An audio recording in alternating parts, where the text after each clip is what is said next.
Now, when I heard about the fact that we were getting a tier 6 Sovereign as an event ship that was also 5-free, my mind was racing about what I could try and figure out to do with this thing.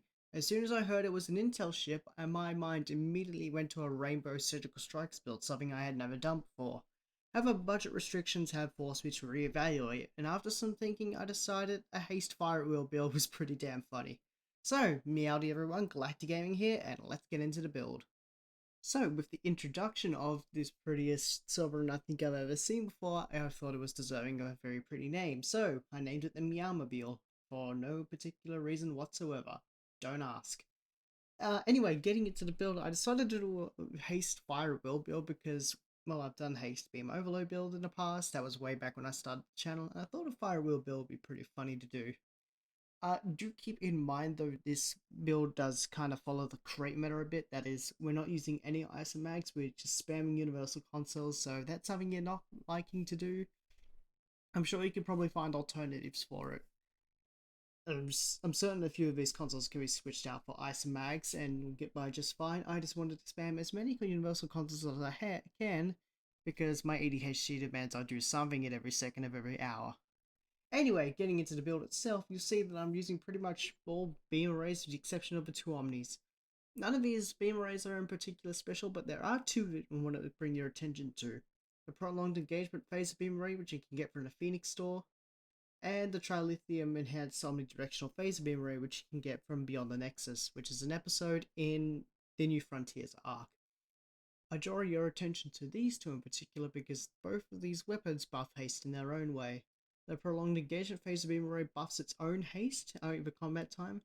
However, the trilithium phaser beam array has a proc that allows you to buff the haste of all of your energy weapons for 10 seconds. I was originally considering running the Parvo Omni here for more resonant shock damage, but I found that I wasn't really getting that much out of the resonant shock, so I thought more thematic would be appropriate. And actually, that's another reason why I didn't do a Rainbow Surgical Strikes build. I wanted this to feel thematic because, I mean, look at it. It's such a pretty ship. But yeah, basically, all phaser beam arrays I've got here, you can use any energy flavor you want. Hell, you don't even have to use a specific energy flavor. I mean, Rainbow Fire at Will Haste build would be pretty funny. For my drivetrain, I'm just running the usual Colony Deflector for the crit chance and crit severity, Competitive Engines for the speed buff, and a Disco 2-piece for their whole regeneration buff. The devices are nothing special in particular, but there is one that does buff haste, the SS Centauri's Distress Protocol, which basically functions like a Kobayashi Maru, but it has an aura around it that will buff you and any allies within range, and one of those buffs just so happens to be 20% firing cycle haste. I never actually had a good look at this thing. I never realized this was a TOS thing. That's neat. Getting into the universal consoles now, which most of these will be buffing firing cycle haste, but however there are some that don't, and I will get into those. First up, we've got shield absorber and frequency generated from the tier 3 Valdor. This basically helps keep my shields up because anytime I shoot my energy weapons when my shields are below 90%, there is a proc chance for it to restore my shields for 200% of outgoing damage. With how many shots I'm going to be firing off, because again this is a haste build, I expect this thing to do some pretty decent healing. Next is Parvo Energy Crystal Battery. This just has a passive buff to firing cycle haste for 8%, not a huge amount, but it is passive, which means it's always going to be up, which is very handy. And similar in vein to the Parvo Crystal Battery, we have Custom Power Matrix from the Ilios.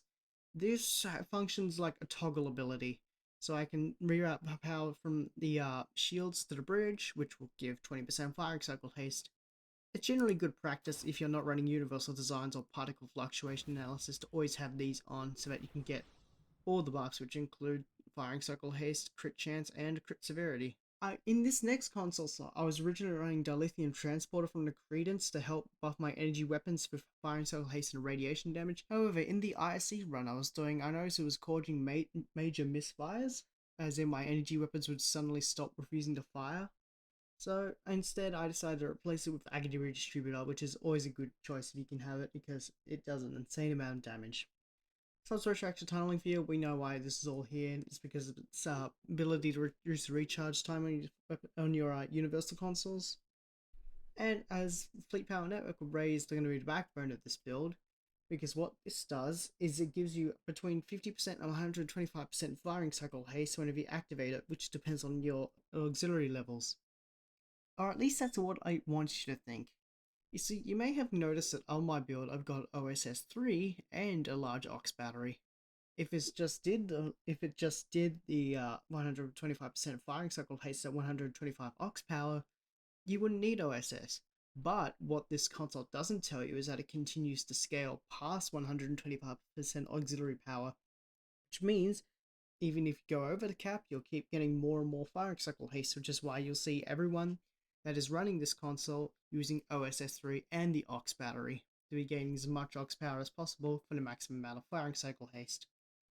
The next two consoles are here to help with my survival. DPRM and Adaptive Emergency Systems both give bonus damage buffs and also improve my survivability in one way or another, with DPRM giving me bonus damage resistance rating and hull regen, while Adaptive Emergency System just gives you bonus all damage resistance rating. Next up is Spirit of Sacrifice from Trafalgar. This has multiple uses for this build. First up, it says my energy weapon range firing penalty to minimum, which means that long range shots aren't going to hurt just as much. And also it helps reduce the weapon power drain on my energy weapons. Considering I'm going to be firing a lot, and it's going to be draining my weapons power a lot, I want to do something to help with energy weapon drain, and with this console it will help. I've also got other things to help with that. However, the clicky on this console basically allows me to no longer use Intelligence Agent Attaché, the Boimler effect, or Photonic Officer for my cooldowns, for my Captain's abilities or my Bridge Officer abilities, because this console can take care of all of that for yourself at a low price of your shields. In the tactical consoles, first I've got the Domino. This used to be a meta console for energy weapon builds way back in the day before Fleet Power Network Array existed, and has kind of fallen out of favor because of that, because, well, like, this only gives 25% firing cycle haste. This can give as much as you need. But yeah, this is still a pretty decent console. And the next one, M6 Computer, is basically a budget version of Domino. Basically gives the same buffs, but just a bit less of it. Next up is Gemini Device, Drew 1701's favorite console, because what this does is not only does it summon 2 copies of the Enterprise F, it also gives me 20% firing cycle haste for 30 seconds, with a 1 minute 30-second recharge. Basically, the Enterprise Fs do a lot of damage on their own, but also it's going to be buffing me because firing cycle haste, yay! And lastly, Broadside Combat Module of the Kerala is just to help buff my broadsides, and also it does a lot of damage to the broadsides on its own. For the personal space traits, things are looking a little different, so I'll list the ones that I usually have up on the right, and I will go over the new ones on the left. First up is Duelist Fervor. Whenever your teammate kills something, you gain extra damage and accuracy rating for 10 seconds, which you can stack up 3 times. Twinkling Lights. Whenever damaging a foe with Phaser, Disruptor, Tetrion, Polaron, Plasma, or Anti-Proton directed energy weapons, you deal 12% or damage resistance rating until it's defeated. And it stacks once per energy type. This is what allows rainbow builds to be viable. However, I'm not running a rainbow build, so I'm only getting 12% damage resistance rating, but that's still pretty good, especially since I'm not running the Type 7s. Fireball Escape, it gives me immunity to warp core breaches and some buffs when I get hit by one. Regenerative Control Synergy, every time I activate a control bridge ability, I gain extra hull regeneration for 10 seconds. Intel Handler, defeating a marked foe will give me 4% crit chance for 45 seconds. And Brain Shield Tunneling to give me some extra shield in the armor pen at the cost of my shields. For my Starship traits, versus Brain's Free Fire, the Fire Will Extender. Next up is Energy Weapon Cycle. Whenever I activate emergency powered weapons, it reduces my weapon power cost by 50% and also gives me 12% and also gives me 20% firing cycle haste for energy weapons for 30 seconds. Next up is Calm Before the Storm. Basically, it gives me some extra damage distance rating every 2 seconds for 20 seconds. And at 10 stacks, it removes all those damage distance rating, and it gives me 33% firing cycle haste for 20 seconds. Next up is Thunder Run. During beam fire at will, I gain 20% bonus beam damage. Broadside beam support. Whenever I use fire at will or beam overload, I shoot out extra phaser beams to enemies within 5 kilometers of me. Temporal Tunneling. Whenever I activate an exotic or temporal bridge officer ability, I gain 100% firing cycle haste for energy weapons for 5 seconds. This is going to be triggered off Best Served Cold. And finally, harmonic distribution. Whenever my shields are above 50%, my universal consoles will recharge 25% faster. In my space reputation, first I've got advanced targeting systems for 20% crit severity, energy frequency to receive some extra hull healing from my energy weapons, Tyler's duality for the crit chance buff, precision for the extra crit chance buff, and chronocapacitor ray to help Spirit of Sacrifice from recharging my bridge officer abilities faster. My Lieutenant Commander Universal seat I'm using as a science seat, which is basically just all filled up with unconventional systems triggers, so jam targeting sensors, scramble sensors, and gravity well. Same as in my instant science, I'm also using that for tractor beam. In my Lieutenant Commander Tactical / Command seat, first I'm running Beamfire at Will 3 because, well, it's Beamfire at Will. Rally Point Marker to help with some healing and removing debuffs. And Tactical Team 1 to help redistribute my shield and give me some energy weapons buffs. In my Lieutenant Tactical seat, I'm running Attack Cannon Beta 1 for the debuff, and Best Served Coal to help trigger Temporal Tunneling. In my Commander Engineering / Intel seat, Ionic Turbulence and Electromagnetic Pulse Probe are here for the unconventional systems triggers.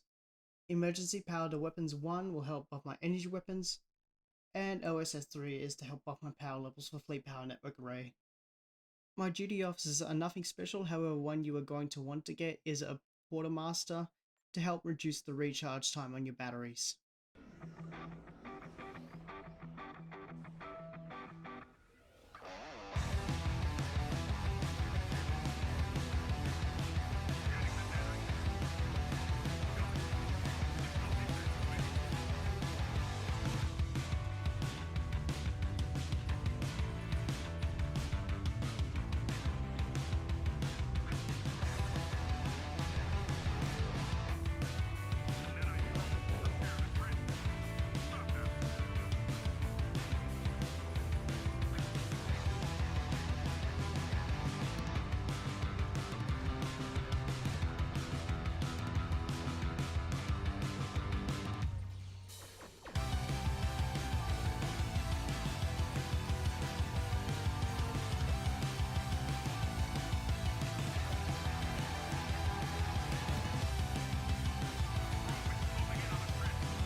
Now, admittedly, I was struggling to get a pretty clean run in the ISC, and that was just due to my own poor piloting. I'm not used to flying around a ship on the broadside that frequently. I'm used to forward-facing ships. I'm used to, well, not having to position myself so much, which has resulted in a lot of terrible positioning by me, slowed getting from one corner to the other.